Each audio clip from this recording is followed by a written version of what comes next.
5 राज्यों में हुए विधानसभा चुनाव में कांग्रेस को करारी हार का सामना करना पड़ा है।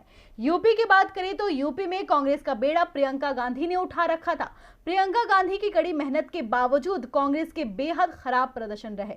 2017 के विधानसभा चुनाव में कांग्रेस को कुल 7 सीटें मिली थी और वहीं इस बार चुनाव में केवल 2 सीटें। लेकिन सवाल यही है कि ऐसा क्यों, आखिर कहां चूक गई कांग्रेस? देखिए ये रिपोर्ट। उत्तर प्रदेश की 403 सीटों वाली विधानसभा चुनाव के नतीजों में बीजेपी को स्पष्ट बहुमत मिला है। एक तरफ योगी आदित्यनाथ के नेतृत्व में बीजेपी एक बार फिर सत्ता पर काबिज होने वाली है, तो दूसरी तरफ केंद्र की राजनीति में दूसरी बड़ी पार्टी की भूमिका निभाने वाली कांग्रेस राज्य में 2 सीटों पर सिमट गई है। 2017 के विधानसभा चुनावों में कांग्रेस को कुल 7 सीटें मिली थी और पार्टी का मत प्रतिशत 6.25% था। वहीं इस बार चुनाव में उसका मत प्रतिशत घटकर 2.34% रह गया है। सवाल यही है कि ऐसा क्यों, जबकि इस बार यूपी में कांग्रेस को खड़ा करने के लिए यूपी की प्रभारी और कांग्रेस की राष्ट्रीय महासचिव प्रियंका गांधी ने काफी मेहनत की थी। प्रियंका गांधी ने विधानसभा चुनाव के दौरान राज्य में पार्टी के पंजे को मजबूती से संभाला और रोड शो और रैलियों के जरिए भीड़ भी बहुत जुटाई, लेकिन वो इसे वोटों में तब्दील करने में नाकामयाब रही। आधी आबादी पर दांव खेलने वाली प्रियंका को वहां भी निराशा मिली। प्रियंका ने कांग्रेस में महिलाओं को 40% टिकट दिए जाने की शुरुआत की। इस अभियान के तहत ही कांग्रेस ने यूपी में 159 महिला उम्मीदवारों को मैदान में उतारा था, लेकिन इनमें से सिर्फ एक ही जीत पाई।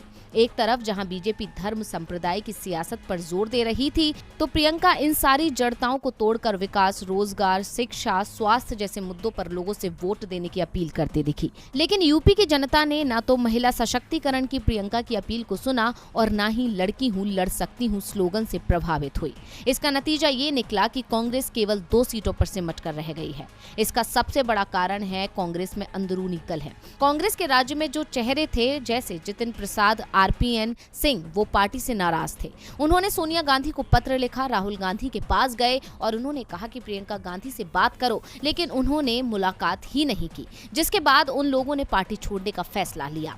कांग्रेस चुनाव प्रचार में तो सबसे आगे थी, लेकिन संगठन पर उन्होंने ध्यान ही नहीं दिया, जो कमजोर हो रहा था। कांग्रेस की हार का दूसरा कारण निर्णय है। पार्टी में निर्णय समय पर नहीं होते और होते हैं तो इतना विलंब हो चुका होता है कि फिर संभालना मुश्किल हो जाता है। बीते 30 साल में कांग्रेस अपनी सियासी जमीन खोती गई। पार्टी ने इस ओर ध्यान नहीं दिया। 2022 में प्रियंका गांधी यूपी में आई तो 6 महीने उन्हें संगठन को सक्रिय करने में लग गए।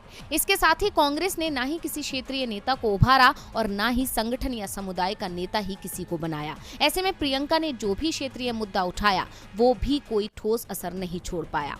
लेकिन कांग्रेस के पास अभी भी वक्त है। इसी साल हिमाचल प्रदेश, गुजरात में विधानसभा चुनाव हैं, जहां भाजपा सत्ता में है। अगले साल राजस्थान, छत्तीसगढ़ और मध्य प्रदेश में चुनाव है। इसमें से 2 में कांग्रेस की सत्ता है। इसके बाद 2024 में लोकसभा चुनाव है। इन 5 राज्यों की हार से कांग्रेस को अपने फैसलों पर विचार करना चाहिए और उसमें सुधार करना चाहिए।